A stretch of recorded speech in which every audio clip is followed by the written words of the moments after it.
Bem, nós temos nesses 2 primeiros domingos de janeiro pregado sobre algumas coisas, são sermões avulsos.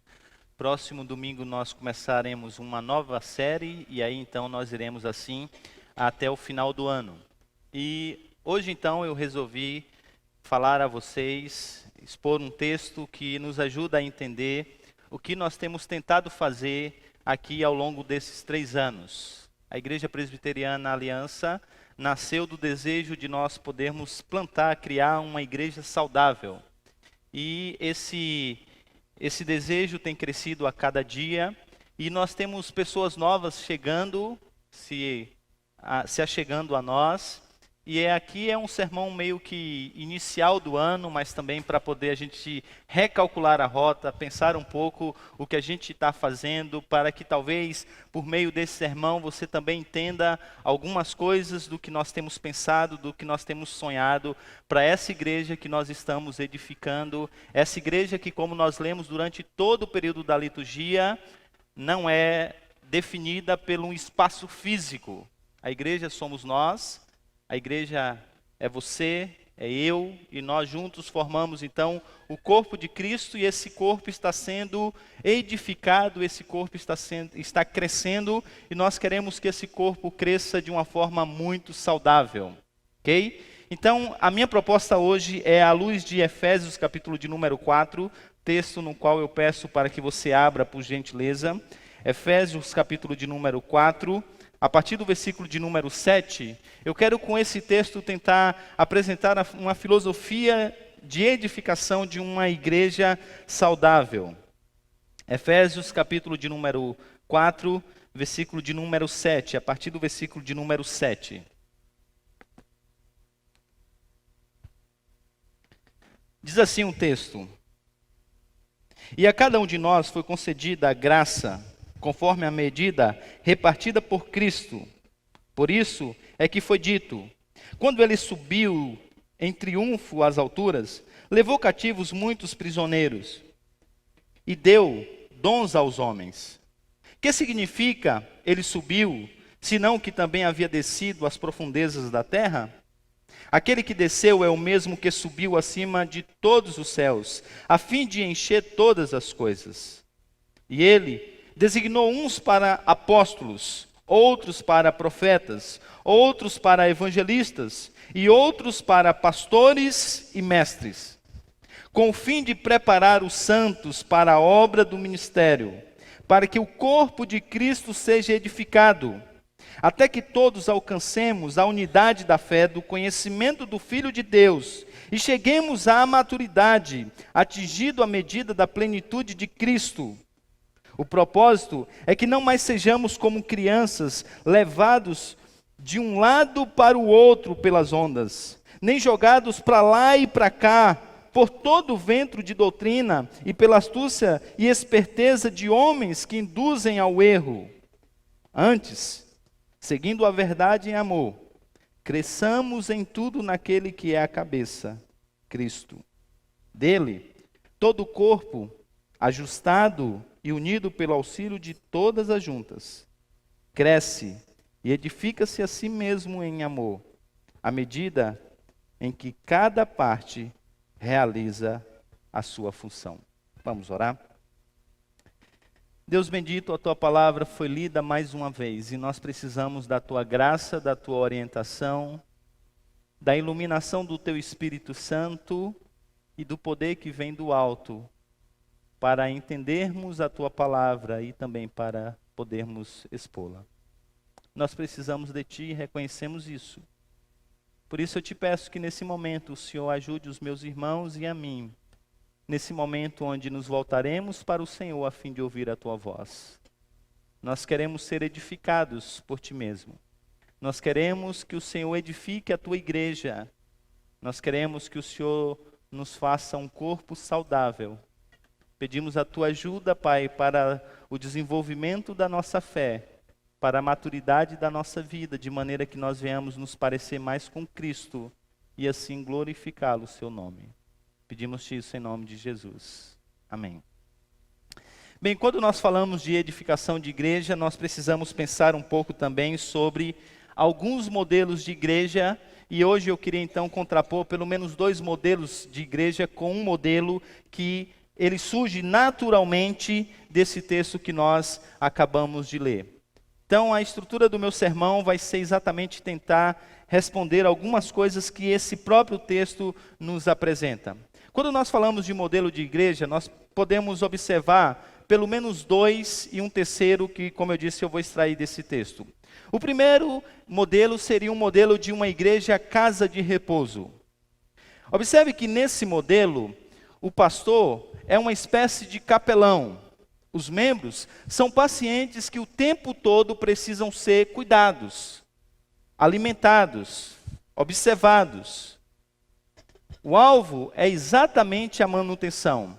E o sucesso dessa igreja é quando há bem-estar. Todo mundo foi visitado, todo mundo está se sentindo bem, e aí as coisas estão acontecendo bem. Um segundo modelo de igreja é um modelo que é muito comum nos dias de hoje, que é o modelo da igreja mercado. Nesse modelo, o pastor é uma espécie de executivo. Os membros são clientes.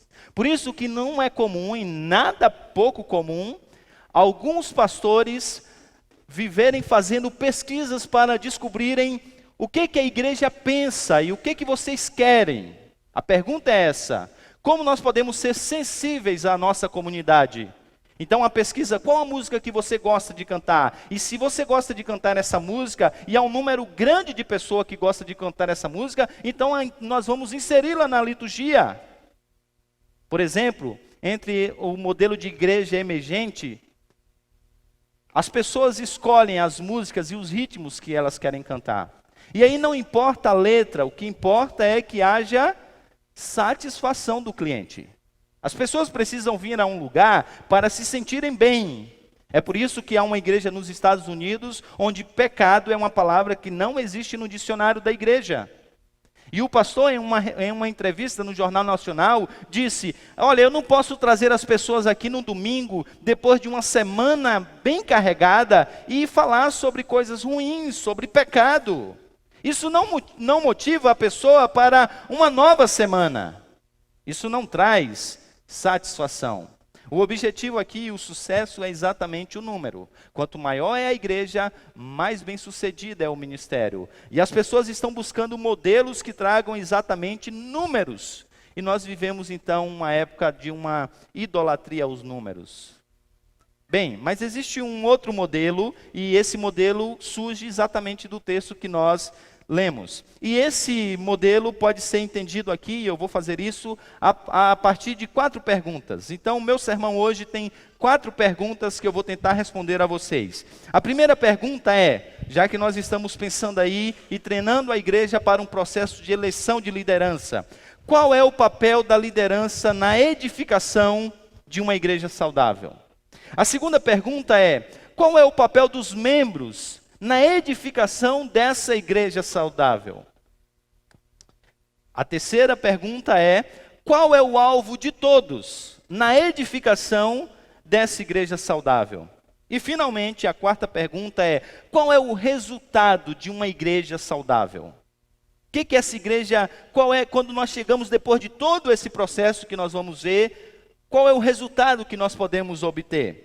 Vamos então à primeira pergunta, e eu queria então que você levasse os seus olhos agora, por favor, ao versículo de número 11 e o versículo de número 12. Versículo de número 11 e o versículo de número 12. Observe vocês, antes disso, que Jesus, no versículo de número 7, Paulo diz que Cristo triunfou entre os inimigos, que Cristo, ele venceu os seus inimigos, e agora ele divide esses despojos com alguns homens. O que é referido aqui no versículo de número 7 até o versículo de número 10 é exatamente um grande coronel, um grande chefe de um exército, um grande soldado que vai até um lugar e ele vence a batalha, e era comum naquela época, depois de se vencer uma batalha, repartir os bens, aquilo que foi tirado daquele exército com os seus seguidores. Era uma maneira de recompensar quem seguiu aquele general na batalha. A ilustração aqui não é tão perfeita, porque Cristo agora, ele liberta o seu povo e ele divide, ele presenteia aqueles que eram cativos.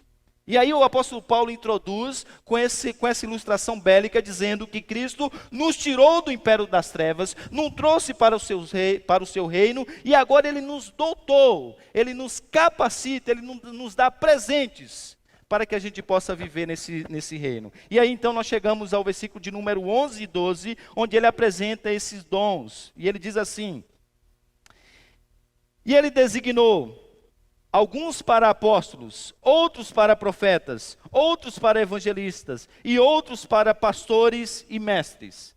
Aqui a ênfase não está em si, nos ofícios aqui. O apóstolo Paulo não está destacando o ofício, o fato de ser apóstolo, o fato de ser profeta, o fato de ser evangelista ou o fato de ser pastor e mestre. O que o apóstolo Paulo aqui está enfatizando é a diversidade desses dons. A maneira como Deus escolheu pessoas específicas para realizar funções específicas a fim de que o corpo possa ser edificado. É isso que é o objetivo aqui. Paulo quer mostrar como que esse corpo pode ser então edificado, como uma igreja pode ser construída de forma saudável. E aí ele então apresenta o papel da liderança. E observe vocês que uma coisa curiosa que nos é apresentado aqui, que a última parte, pastores e mestres, na verdade são características de uma única pessoa. Observe vocês que o versículo diz assim: alguns para apóstolos, ele diz, outros para profetas, outros para evangelistas e outros, a gente deveria de esperar, outros para pastores e outros para mestre. Essa deveria ser a lógica da argumentação. Observe então que pastor e mestre é colocado em um único pacote. E isso aqui é curioso, a gente parar um pouquinho rapidamente, abrir apenas um parênteses aqui, para nós pensarmos. E eu queria falar sobretudo, talvez a gente tem muitos pastores que também ouvem os nossos sermões, e eu queria aqui também falar a cada um deles. Porque nos nossos dias, essas duas coisas, elas estão sendo divorciadas. É tanto que há quem diga que há seminários que formam pastores, e há seminários que formam teólogos. Por exemplo, quando eu digo que eu estudei no JMC, alguém diz assim, não, mas eu sou de outra pegada. Como assim? Não, porque o JMC forma teólogos, né? Eu estudei num seminário que forma pastores. Eu não tenho chamado para ser mestre, sabe? Meu negócio é estar com as ovelhas. Eu não tenho esse negócio de estudar, esmerar no estudo, não, isso não. Meu negócio é estar com as ovelhas. E o apóstolo Paulo diz que o pastor ele é mestre, e o mestre ele é pastor. E que essas duas coisas precisam andar juntas. Por quê? Porque o pastor ele conduz as ovelhas. Mas ao mesmo tempo que ele conduz as ovelhas, ele tem que alimentar as ovelhas. Então ele tem tanto que se esmerar no ensino, como se esmerar no pastoreio. E ele não pode fazer essas duas coisas, ele separar essas duas coisas e tentar viver apenas de um polo. O apóstolo Paulo diz que o papel da liderança é exatamente fazer essas duas coisas. É exatamente ensinar e pastorear. Esmerar-se enquanto ensina, esmerar-se enquanto pastoreia também. E ele diz então que esses que foram dotados, eles foram dotados com um fim. E aí então chega na palavra que é a palavra mais importante do texto aqui, nessa primeira divisão. Observe o versículo de número 12. Com o fim de preparar os santos para a obra do ministério. O apóstolo Paulo diz então que o objetivo é exatamente preparar os santos para a obra do ministério. A palavra preparar aqui, também traduzida na área como equipar, é uma palavra que só aparece aqui em todo o Novo Testamento. Em nenhum outro lugar da Bíblia aparece o termo grego, a não ser aqui. E é uma palavra de difícil tradução e entendimento. Mas, à luz do que tudo que Paulo disse aqui, das possíveis ideias que o apóstolo Paulo tem em mente quando escreve essas palavras, pelo menos duas elas ganham destaque.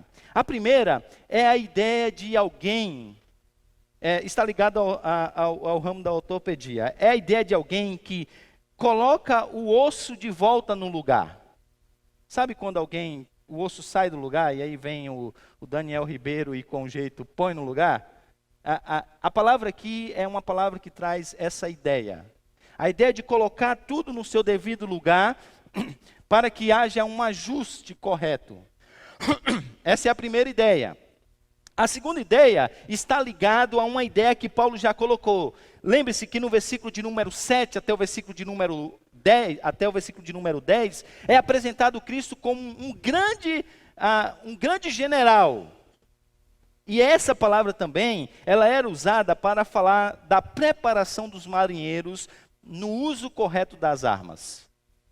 De um marinheiro que é treinado para usar corretamente a arma. E não só o marinheiro, era também usada para falar sobre um soldado que era treinado para aprender a manusear de forma correta aquela arma. Então essa palavra, ela é usada aqui por Paulo no sentido de que a liderança, e aí nós podemos então chegar à resposta dessa primeira pergunta, o papel da liderança então é equipar os santos, munir os santos de ferramentas, de capacidades, para que ele possa então servir com os seus dons. Então, segundo o apóstolo Paulo, Deus chamou um para que pudesse ser pastor, outro para que pudesse ser apóstolo, outro para que pudesse ser evangelista, outro para que pudesse ter o dom de exortação, outro para que pudesse ter o dom de misericórdia, outro para que pudesse ter o dom de contribuição, a fim de que essas pessoas fossem edificadas por meio desses irmãos, e uma vez edificadas e treinadas, elas pudessem então servir ao corpo. E observe vocês como Deus, ele faz um negócio de uma maneira... Aqui a ilustração do corpo é de fato fantástica. E Deus foi muito sábio na maneira como ele estruturou a igreja. E esse texto já apresenta essa sabedoria. O apóstolo Paulo fala aqui de evangelista. O que é evangelista? O evangelista é aquele cara que tem o dom de conduzir uma conversa para Cristo. Ele tem uma capacidade de apresentar o plano da salvação de uma maneira tão sucinta, de uma maneira tão clara, que quem está ouvindo faz sentido. Eu não sei se você já conheceu alguém que tem essa capacidade de evangelizar. E as pessoas, então, quando são chegadas a essas pessoas, elas entendem o evangelho. E quando elas entendem o evangelho, o que acontece? Elas são encaminhadas para a igreja. Só que, normalmente, quem tem essa habilidade de evangelizar é assim: vem cá, põe na igreja e diz, eu vou buscar outro. Só que na igreja essa pessoa não fica desamparada, porque agora ela precisa entender o evangelho. É nessa hora que entra o pastor mestre e o mestre pastor, que ensina o evangelho. E aí ela tem dificuldades de entender algumas coisas e problemas existenciais na vida, e o pastor pastoreia, cuida dela. Só que ela começou bem na fé, e ela está caminhando, ela está gostando da igreja, ela está entendendo o evangelho, mas ela desvia. Ela começa a fazer algumas coisas que não condizem com aquilo que Deus requer. E aí o que acontece? Deus colocou no meio da comunidade alguém que tem um dom de exortação. Sabe aquela pessoa que chega para você, puxa a sua orelha, te dá uma bronca daquela, você fica envergonhado e depois você dá um abraço e um beijo? Deus coloca a pessoa com o dom de exortação para que possa te exortar, para que possa te trazer para o caminho. E aí você está a se entender uma série de coisas na vida, e aí Deus então coloca uma pessoa, capacitou uma pessoa que possa te aconselhar biblicamente para que você possa ter um norte. E aí então você vai passando por essas pessoas e você vai sendo edificado. E enquanto você vai sendo edificado, o corpo também vai crescendo de forma saudável. Qual é então o papel da liderança? O papel da liderança é equipar os santos. E qual é então? Aí fica óbvio então qual é o papel dos membros na edificação da igreja. E aí o apóstolo Paulo deixa isso de forma muito clara. Ele diz, com o fim de preparar os santos para a obra do ministério. A palavra ministério aqui é a palavra que vai dar o termo diácono, serviço. Ou seja, Deus prepara os seus santos a fim de que eles então possam servir, a fim de que eles possam ser, uma vez aperfeiçoados, eles possam agora então servir por meio dos seus dons. Por meio dos seus dons. E é interessante que o apóstolo Paulo vai dizer, e ele está aqui trabalhando uma ideia bélica, e no capítulo de número 6 ele vai continuar trabalhando essa ideia também. No capítulo de número 6 ele diz que nós estamos preparados para a batalha, e agora a gente usa uma armadura, e que nós devemos tomar a armadura da fé. E a palavra armadura lá, Paulo escolhe usar mais uma vez um termo muito singular para falar dessa armadura. Há muitas palavras para se descrever uma armadura, mas Paulo usa uma de forma singular, planópia, para dizer de uma armadura específica. Planópia era a armadura usada pelos grandes soldados que iam, mas eles estavam ali representando o imperador. Quando alguém chegava em um lugar com armadura, que num braço tinha o brasão do imperador, então ele era digno de autoridade. E a autoridade não estava inerente à sua pessoa. A autoridade era por causa da armadura que ele carregava. A autoridade não fazia parte dele, mas a autoridade vinha de fora e vinha do imperador. E o apóstolo Paulo então está dizendo que nós fomos treinados a fim de nós entrarmos num campo de batalha e para nós podermos guerrearmos em nome do evangelho de Cristo. Mas nós não fazemos isso com a nossa autoridade, ou seja, nós não servimos com a nossa autoridade. A autoridade para servir vem de fora. E não apenas isso, isso é o que é mais importante nessa ilustração de Paulo. É que quando alguém vai com essa armadura em algum lugar, ele não vai para fazer algo pelos seus próprios interesses. Ele está ali para responder os interesses do imperador. Quando nós servimos a igreja, quer seja num papel de liderança, quer seja num papel de quem é liderado e que está sendo edificado a fim de edificar o corpo, nós não estamos servindo em prol do nosso próprio interesse. É por isso que a exortação de Pedro é muito importante. Pastoreai o rebanho de Deus, mas não por próprios interesses, só na ganância. Não! Porque o Supremo Pastor está olhando. E aí o apóstolo Paulo então diz, a primeira questão é essa. A primeira pergunta então a ser feita é, qual é o papel da liderança? O papel da liderança é equipar os santos. Qual é o papel então dos membros na edificação do corpo? O papel dos membros é exatamente servir por meio dos seus dons. É apresentar então, por meio dos seus dons, o serviço a Cristo. E aí nós chegamos na terceira pergunta, e a terceira pergunta é, qual é o alvo de todos na edificação de uma igreja saudável? Qual é o propósito disso? E aí a gente chega nos próximos versos. Observe, versículo de número 12, na segunda parte, diz assim, para que o corpo de Cristo seja edificado. Para que o corpo de Cristo seja edificado. E aí o apóstolo Paulo vai dizer então que o objetivo disso é exatamente a edificação do corpo, com o alvo de, versículo de número 13, até que todos alcancemos a unidade da fé. E aí a primeira coisa que ele vai dizer é que nós precisamos então desenvolver a unidade da fé, a comunhão. Uma das características exatamente da nossa, um dos alvos de todos nós é que todos nós unidos cresçamos em Cristo Jesus. E ele continua, não apenas a unidade da fé. Observe também, versículo de número 13 ainda. E do conhecimento do Filho de Deus. E até que nós cheguemos o quê? A maturidade. E esse é então o termo importante aqui. Segundo o apóstolo Paulo, o objetivo de tudo isso é para que exatamente eu e você, para que nós possamos chegar à maturidade cristã. A maturidade cristã. E aí ele vai usar então algumas palavras para isso. Depois de falar de unidade, ele vai falar do pleno conhecimento de Cristo. A palavra que ele apresenta aqui para conhecimento é uma palavra especial que dá a ideia de um conhecimento não apenas aprendido, não apenas de conexão, mas um conhecimento de fato, experimental. Em outras palavras, é muito mais do que fazer o download de uma série de conceitos teológicos, bíblicos. Tá? É você fazer o download do aplicativo, mas você abrir e começar a usar. É um conhecimento prático, é conhecer no sentido relacional. E isso então vai te levar, esse conhecimento, uma vez colocado em prática, diz o apóstolo Paulo, vai nos levar à plenitude de Cristo. E aí ele fala então da estatura da plenitude de Cristo. Nós não sabemos aqui se o apóstolo Paulo quer falar de idade ou tamanho. E isso tanto importa. O ponto do apóstolo Paulo aqui é que todos nós precisamos crescer na maturidade.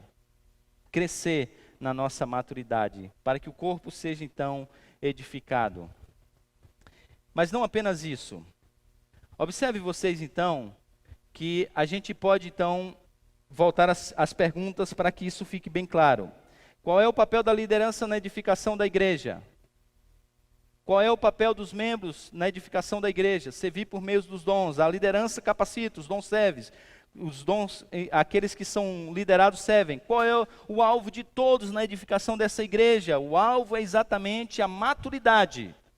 Não é o crescimento numérico, é a maturidade. E qual é então o resultado de uma igreja saudável? Observe então o que é dito agora nos versos seguintes. Versículo de número 14.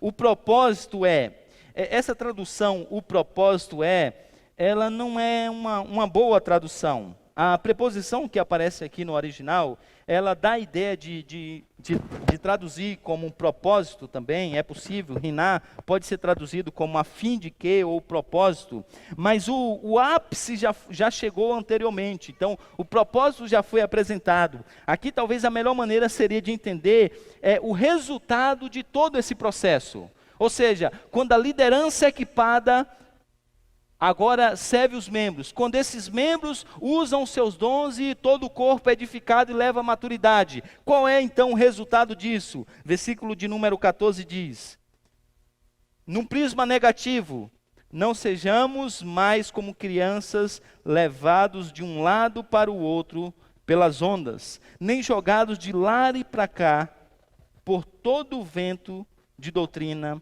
pela astúcia e esperteza de homens que induzem ao erro. O ponto do apóstolo Paulo aqui é muito simples. E ele diz, o resultado de todo esse processo é exatamente a estabilidade. Esse é o resultado, estabilidade. No aspecto negativo, então, seria, entenda o raciocínio do apóstolo Paulo. Deus capacitou a liderança com dons para que possa servir a igreja. A liderança exerce então os seus dons e serve a igreja. Os membros, então, são edificados e equipados por essa liderança. Os membros, uma vez equipados, eles pegam as suas armas e eles servem, então, por meio dos seus dons. Servindo por meio dos seus dons, todos são edificados e começam a crescer. Na unidade da fé, no conhecimento de Cristo, tudo isso visando, Paulo coloca essas coisas com um único foco, a maturidade. Ou seja, para que ninguém possa viver como imaturo. E ele diz, o resultado disso é que a infantilidade foi embora. Agora consegue entender porque ele disse que lá na igreja de Corinto eles eram crianças? Ó, o apóstolo Paulo falando sobre crianças novamente. Para que vocês não sejam levados de um lado para o outro como crianças. Para que não haja instabilidade no meio de vocês, ele diz. A ilustração aqui é vívida na mente do apóstolo Paulo. É possível que antes de ter escrito essa carta, ele tenha feito uma das longas viagens, das suas viagens marítimas. E era comum nessa época, de ventos fortes, o barco balançar para lá e para cá. Isso é comum nos evangelhos. Um homem forte segura firme, mas uma criança não. Um homem forte no meio de uma tempestade, ele se apoia em algum lugar e ele fica firme. Uma criança é levada para lá e para cá. E o apóstolo Paulo talvez tenha visto essa cena várias vezes, andando por aqueles lugares. E os seus ouvintes também tinham isso bem claro na sua mente. E o apóstolo Paulo diz então, o fim é exatamente para que vocês possam ter estabilidade. Maturidade, estabilidade. Não sejam dúbios na fé. Aí você fala assim, mas é possível diante de tanto conhecimento isso acontecer? Sim, isso aconteceu com Pedro. Você lembra aquele episódio que Jesus estava lá andando e aí Pedro disse, mestre, deixa eu andar também por sobre as águas. E ele começa a andar. Olha, o cara ter a capacidade de pôr o pé na água a fim de andar, tem que ter uma fé robusta. Mas não é incrível que segundos depois ele cambaleia na fé? E aí pede socorro? Não é incrível você olhar para Pedro, e aí Jesus chega para Pedro e fala do que aconteceria com ele, e diz, não, eu não, Senhor, eu estarei com o Senhor. As pessoas estão à volta de Jesus e falando coisas sobre Jesus, Jesus se volta para os discípulos e diz, e vocês? O que é que vocês dizem sobre mim? E aí Pedro, do jeito impossível que era, né, toma a frente e diz assim, Senhor, tu és o Cristo, tu és o Filho de Deus vivo. Olha a declaração que Pedro faz. Mas depois, diante daquela situação, quando Jesus está ali, naquela situação difícil, uma mulher diz assim, olha, esse aí é um dos seguidores desse Cristo. E Pedro, com um sotaque típico da sua região, disse, eu não. Oxe, tá louco, menina, sou eu não. E como se a mulher estivesse dizendo, você acha que eu não sei com esse sotaque? Como que pode isso acontecer? É isso que Paulo está dizendo. É possível que você seja equipado por uma boa liderança, e Pedro foi discípulo do mestre dos mestres. Mas se isso não fizer sentido na sua vida, é possível que você ainda haja nessa instabilidade. Como uma criança que é levada para lá e para cá. Isso aconteceu na história da igreja. A começar da igreja primitiva. O que aconteceu entre a igreja de Colossos? É exatamente isso. Alguns diziam assim, não, a gente precisa de Cristo, mas ainda a gente precisa das nossas obras. E um grupo corria para lá. E outro dizia, não, além de Cristo e das nossas obras, a gente precisa fazer algumas práticas ascéticas. E o grupo corria para cá. Sabe, essas novidades. Mas Paulo diz assim, quando vocês deixarem de ser crianças, quando vocês chegarem à maturidade, à estatura de Cristo, sabe, o apóstolo Paulo está dizendo aqui, a palavra que ele usa aqui para a ideia de maturidade, é de um homem de uma pessoa que agora é uma pessoa forte, chegou ao ápice da sua maturidade, inclusive maturidade física, de aguentar o tranco. E o apóstolo Paulo diz, então é isso que vai acontecer. É isso que vai acontecer. Vocês vão agora ter exatamente estabilidade. Estabilidade. Vocês vão ouvir algumas coisas, mas vocês vão ficar firmes na fé. Vocês não vão se deixar levar por ventos de doutrina. Não, ele diz, olha só o que ele vai dizer no versículo de número 15.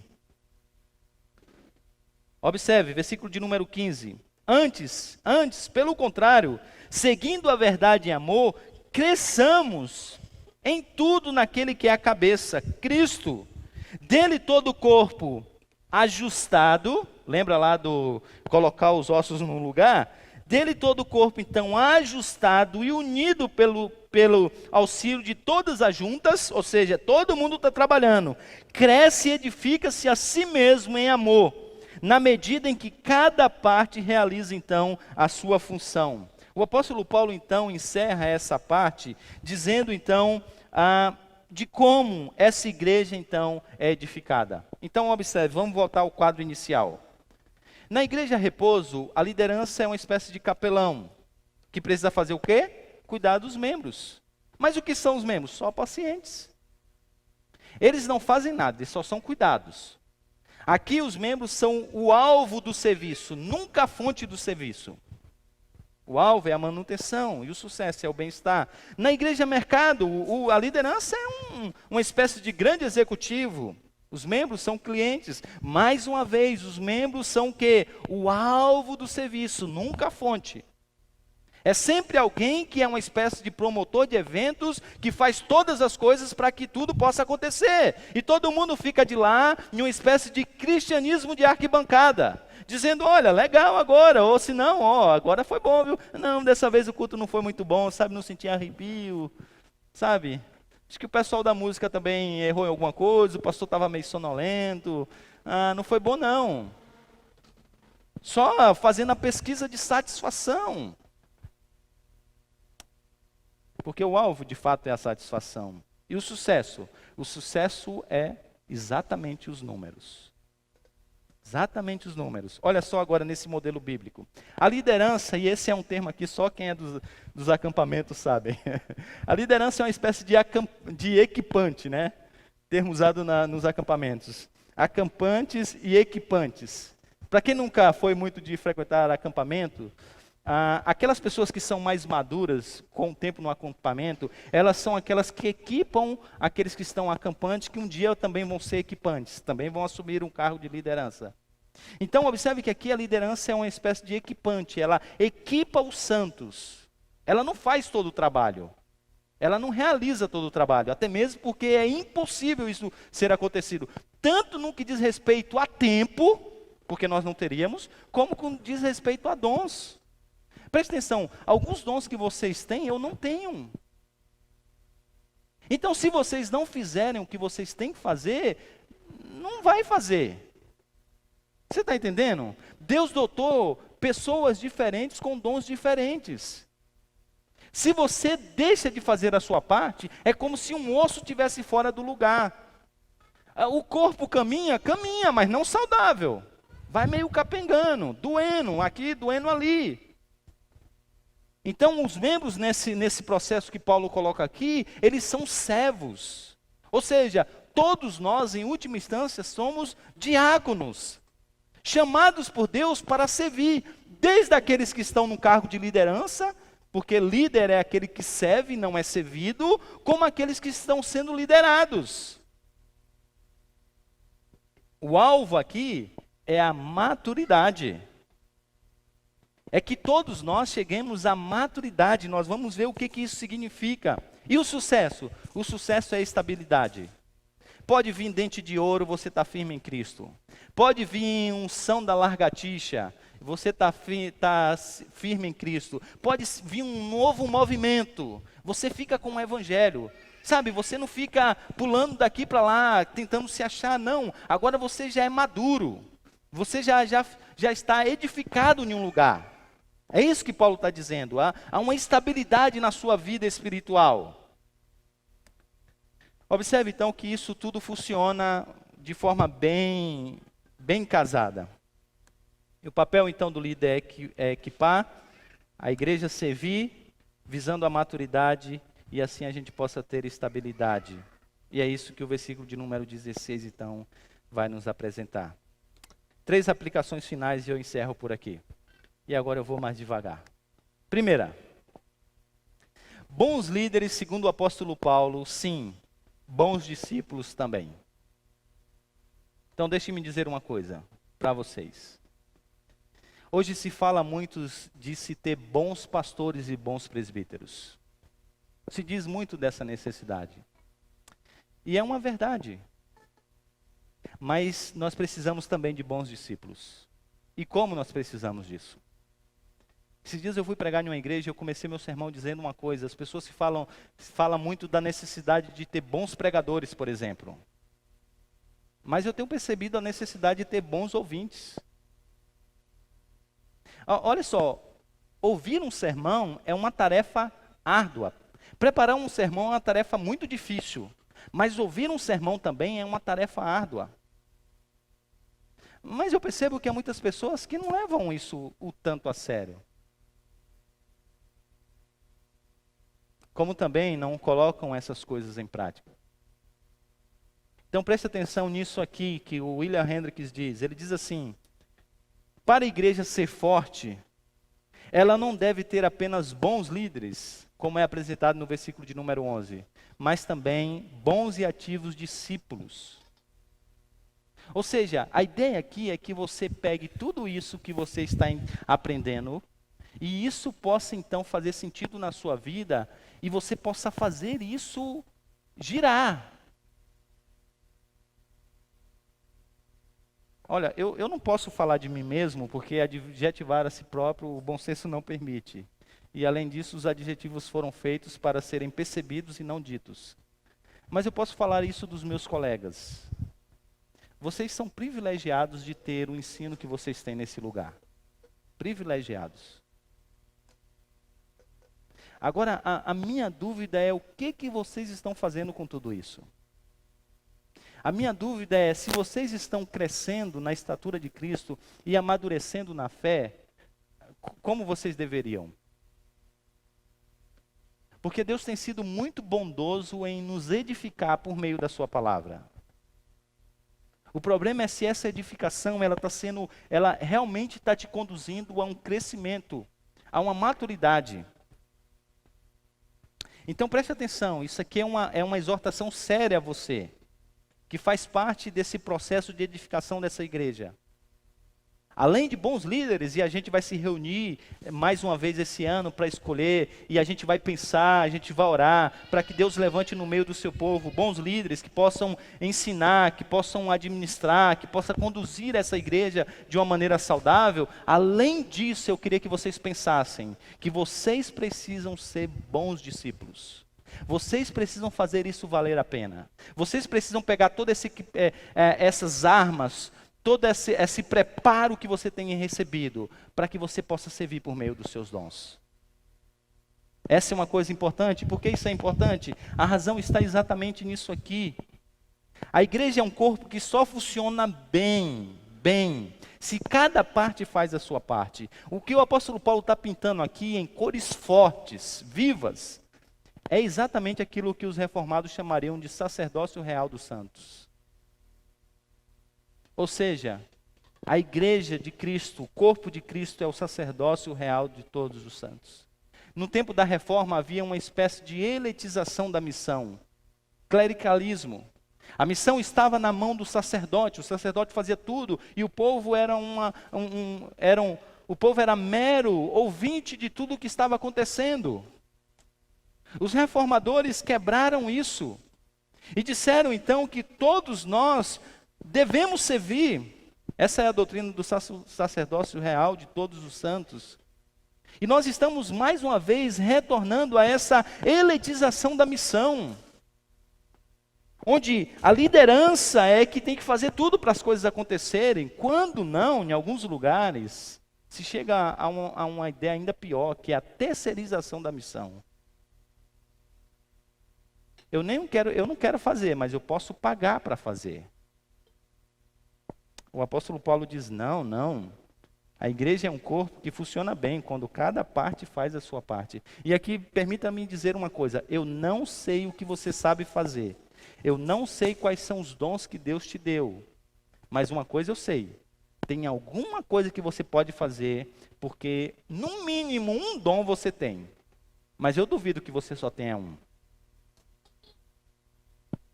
Porque todos aqueles que Deus chamou, Ele dotou. Todos, com algum tipo de dom. Alguma coisa Deus te deu. Talvez você precise descobrir. Talvez você precise fazer alguma coisa para descobrir essas coisas. E aí então chega com a última parte. Chega de ser um cristão Peter Pan, né? Acho que já deu, né? Chega, né? Acho que já deu. Tanto tempo de igreja, tantos sermões, tanta aula de escola dominical, tantas discussões. Eu acho que já deu para a gente chegar à estabilidade espiritual e à maturidade. Pergunta é, o que é então uma pessoa madura espiritualmente para você?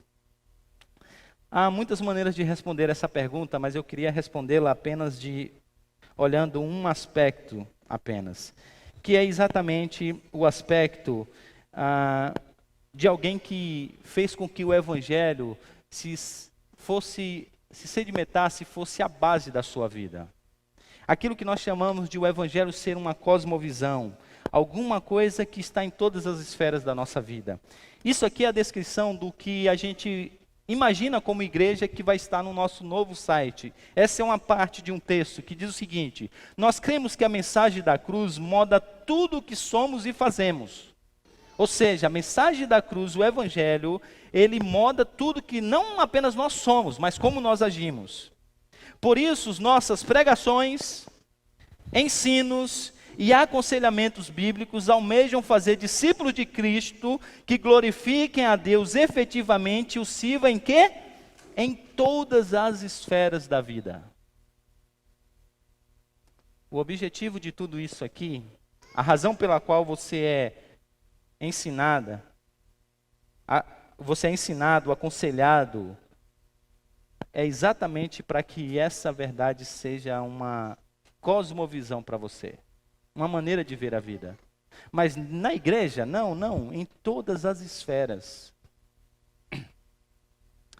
É por isso que aqui já foi pregado sobre fé e trabalho, relacionamento na família. Porque alguém que chegou à maturidade cristã é quando o evangelho deixou de ser um apêndice na vida dele. Sabe, que já deixou de dicotomizar entre vida espiritual e vida secular. Mas agora ele é tão maduro que todas as decisões são à luz do que ele observa no evangelho. E é isso que Paulo quer. E eu acho que nisso nós precisamos crescer. Nisso está faltando maturidade. Minha oração é que Deus nos ajude realmente nesse aspecto. Baixe sua cabeça, vamos orar.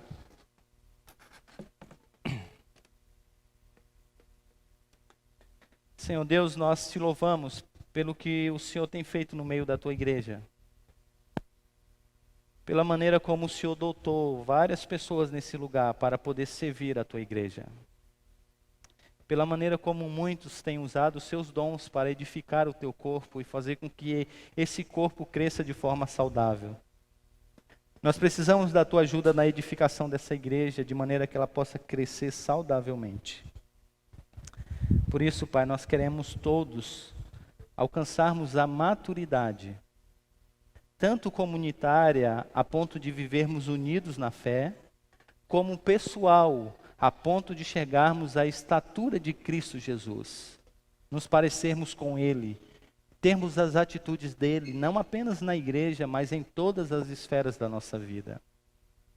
Te pedimos que o Senhor nos ajude, Pai, nessa tarefa, de maneira que a gente possa então, Pai, crescer e assim glorificar o Teu nome. Pedimos-te isso em nome de Jesus. Amém.